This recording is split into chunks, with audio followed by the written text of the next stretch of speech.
అదే.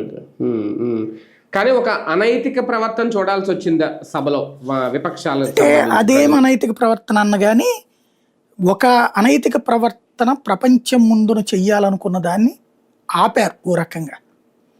ఏంటయ్యా అంటే ప్రియాంక వాద్రా నాయకురాలుగా ప్రూవ్ చేసుకోవడానికి ఒక గేమ్, మరి ఎవడో ఏ సోడో చెప్పినట్టున్నారు.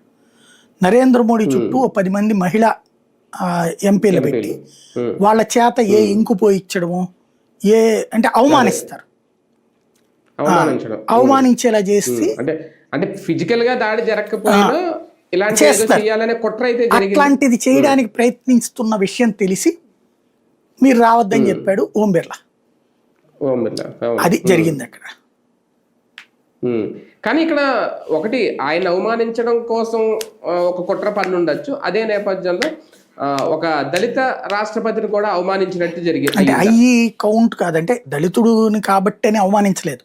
రాష్ట్రపతి ఎవరంటే ఇప్పుడు ఇంతకుముందు ఇప్పుడు ఉంది, ఫర్ ఎగ్జాంపుల్ తెలంగాణ అసెంబ్లీలో స్పీకర్ గారు దళిత సామాజిక వర్గం నుంచినే, ఆయన మీద వీళ్ళు పేపర్లు ఇసురుతుంటారు, కేకలేస్తుంటారు. దాంట్లో కులాన్ని ప్రస్తావించాల్సిన అవసరం లేదు. కుల ఉద్దేశంతో చేసిన అవమానం కాదు అది, నిరసన నేను తప్పుపట్టను. పేపర్లు చించడం లాంటిది అసహ్యం.